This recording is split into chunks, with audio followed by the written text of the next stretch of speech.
Je suis Pierre Thépaut, le directeur général du groupe Littoral Atlantique. Je vous parle juste en sortant de la cellule de crise qui vient de se tenir à La Rochelle au sujet de la crise que nous vivons actuellement, la crise sanitaire du Covid-19.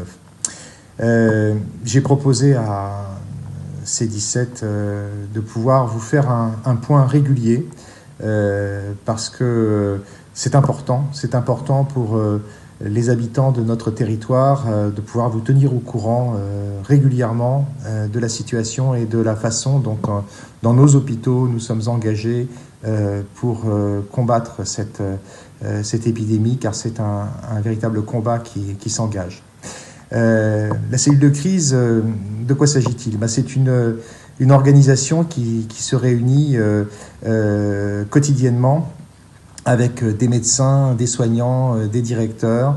Certains sont là physiquement, comme aujourd'hui, d'autres sont à distance en conférence téléphonique, de telle façon qu'on puisse adapter et préparer les dispositifs.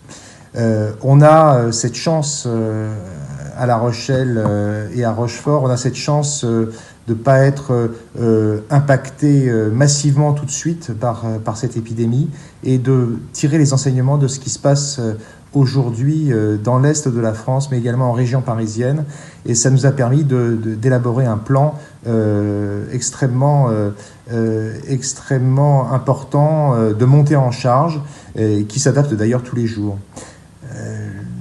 La semaine dernière, avec le docteur Godot, le président de la commission médicale de La Rochelle, on était devant vous il y a exactement une semaine pour échanger. Vous étiez 55 000 à nous écouter.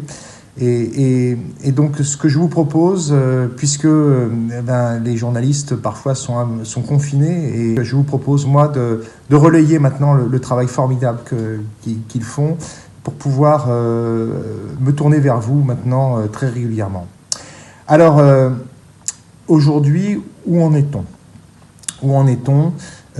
J'allais dire que la situation est en train de s'accélérer. Je suis grave quand je le dis, puisque nous avons aujourd'hui dans le service de médecine infectieuse 19 patients qui sont hospitalisés. Tous ne sont pas positifs au coronavirus, mais on est à peu près certain qu'il y a aujourd'hui 8 patients qui sont aujourd'hui positifs. À ce nombre, on doit rajouter 2 patients qui sont dans le service de réanimation. Pas d'enfants atteints aujourd'hui, et pas plus non plus de femmes enceintes suivies par notre service.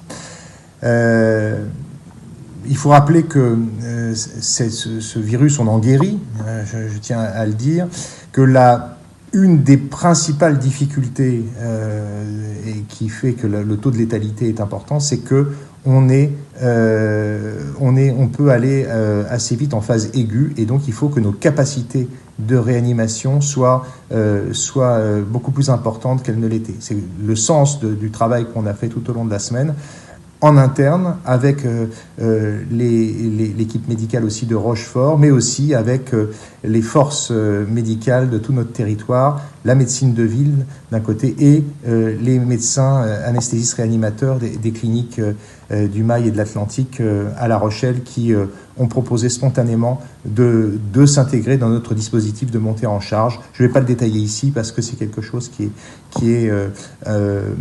serait un peu trop long, et on va faire un communiqué de presse dans les jours à venir à ce sujet-là. Alors, on n'est bien sûr pas encore, loin de là, au pic de l'épidémie. Je tenais aussi à dire que le ministère réfléchit actuellement à pouvoir utiliser les hôpitaux qui sont à l'ouest pour pouvoir décharger les services de réanimation de la région parisienne qui sont aujourd'hui saturés.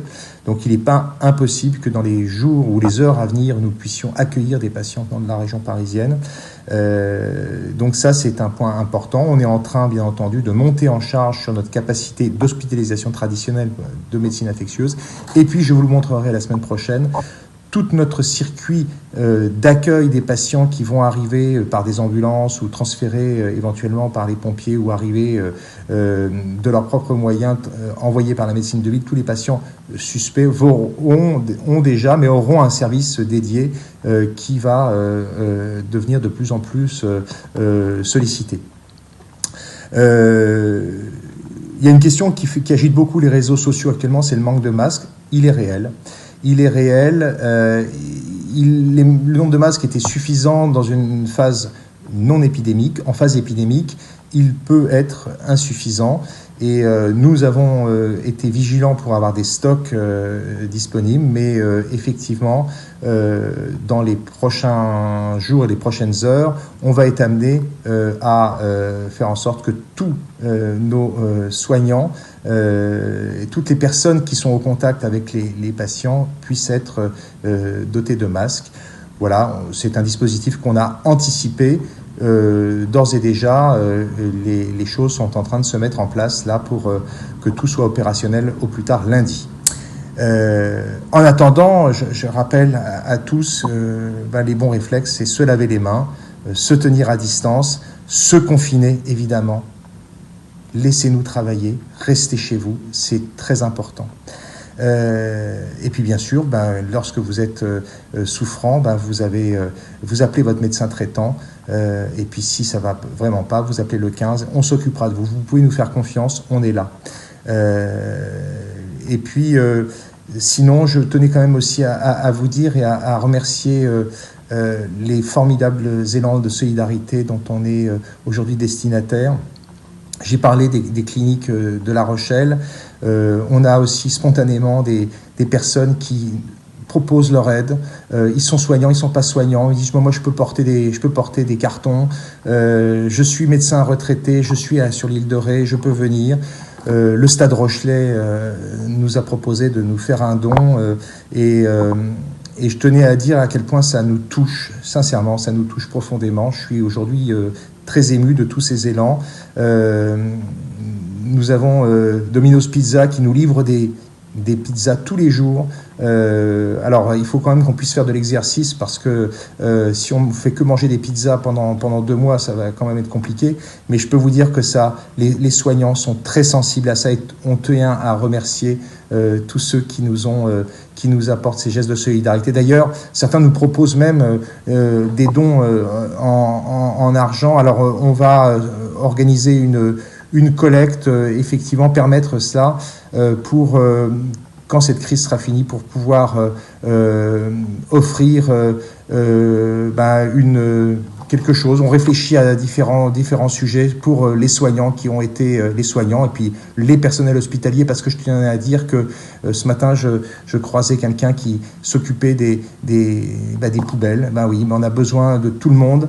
On a besoin des gens qui livrent les repas, qui livrent les matériels et qui le font avec un cœur formidable, et on saura organiser cela aussi après. Donc, voilà, je veux pas être trop long, je tenais à vous remercier tous. On va revenir vers vous très régulièrement pour vous tenir au courant. Vous pouvez compter sur votre hôpital, vous pouvez compter sur les hospitaliers. On est là. Et puis ce week-end, restez chez vous. À bientôt.